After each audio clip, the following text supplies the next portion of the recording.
Y ahora nervios de la región posterior de la escápula, supraescapular y axilar. El nervio supraescapular tiene su origen en la base del cuello, del tronco superior del plexo braquial. El plexo braquial lo vamos a revisar a detalle más adelante, así que por lo pronto aquí vamos a señalar al nervio supraescapular. ¿Sí? Aquí se está originando en la base del cuello del tronco superior, que es este, del plexo braquial. El plexo braquial, entonces, es esta unión de raíces nerviosas, ¿sí? Que principalmente van a ir a inervar la extremidad superior. Entonces, ya nos está enseñando que hay un tronco superior.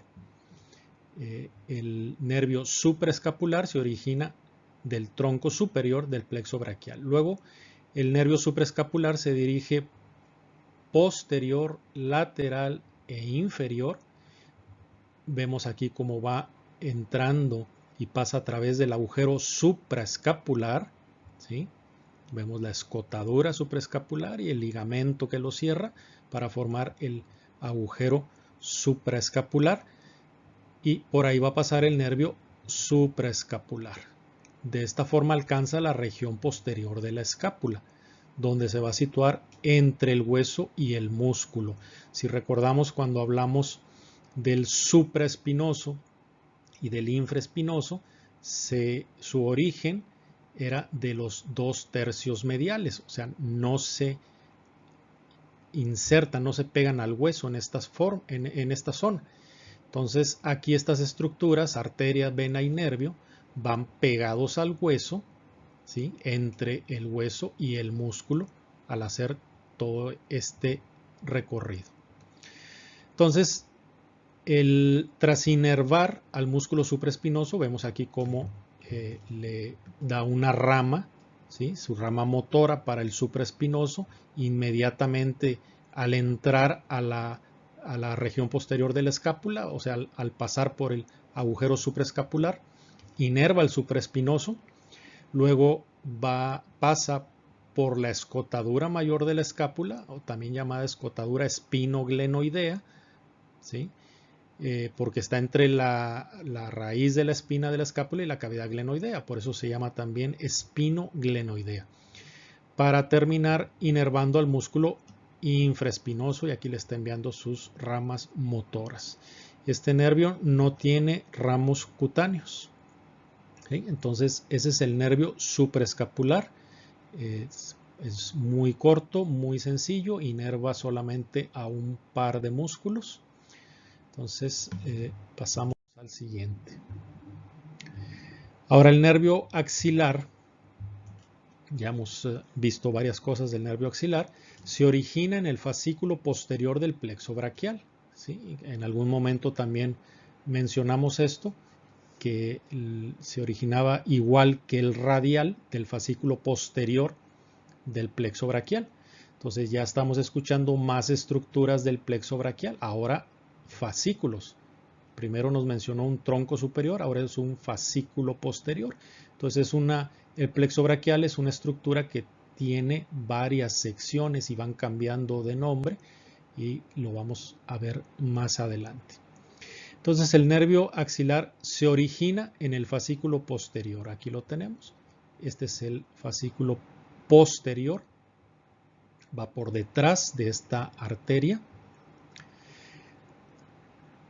y sale de la axila por la pared posterior, ¿sí? Por la pared posterior de la axila. Abandona la axila. La axila es este espacio. Entonces aquí está dentro de la axila y sale de este espacio axilar por la pared posterior, pasando por el espacio cuadrangular, como aquí lo vemos muy claramente en la vista anterior, y aquí lo seguimos en la vista posterior. Es el mismo espacio cuadrangular aquí y espacio cuadrangular acá. Aprovechamos el momento para recordar que decíamos que el espacio cuadrangular era el único que cambiaba uno de sus bordes según si lo veíamos en la vista posterior o en la vista anterior. En la vista posterior, el borde superior del espacio cuadrangular es formado por el borde inferior del redondo menor. Pero si lo vemos por delante, aquí está el espacio cuadrangular, aquí no vemos al redondo menor. Aquí al que vemos es al subescapular. Aquí en la fosa subescapular. ¿Sí? Entonces es el borde inferior del subescapular, es el que va a formar ahora el borde superior del espacio cuadrangular. Entonces, según lo veamos por detrás o por delante, es diferente el músculo que vamos a ver que está formando el límite superior del espacio cuadrangular. Continuamos. Entra en la región posterior de la escápula, junto con la arteria y la vena circunfleja humeral posterior, que también ya lo habíamos mencionado. Aquí solo está dibujada la arteria, pero hay una vena que los acompaña en el mismo trayecto.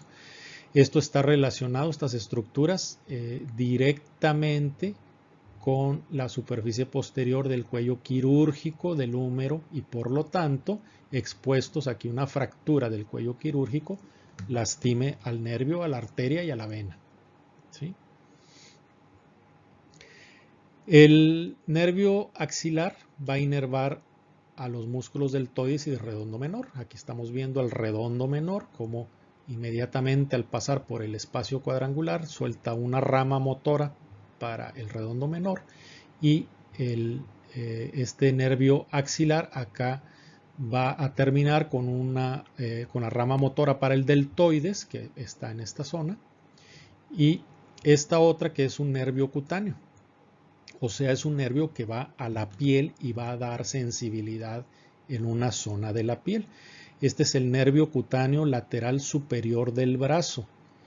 ¿Sí? Este es para sensibilidad general de una zona de piel, no es una zona muy grande, está en la parte inferior del músculo deltoides, pues muy cercano de la zona donde se inserta el deltoides. ¿Sí? Aprovechamos esta imagen, que está muy bonita esta imagen, y al mencionar que el nervio axilar se origina del fascículo posterior del plexo braquial, recordamos que también mencionamos que el nervio radial también se origina del fascículo posterior. Entonces aquí va el nervio radial, sigue por la axila, ¿sí? Y aquí es donde sale de la axila y pasa al brazo. Y aquí es donde está entrando al intervalo triangular para dirigirse a la región posterior o al compartimento posterior del brazo. ¿Sí?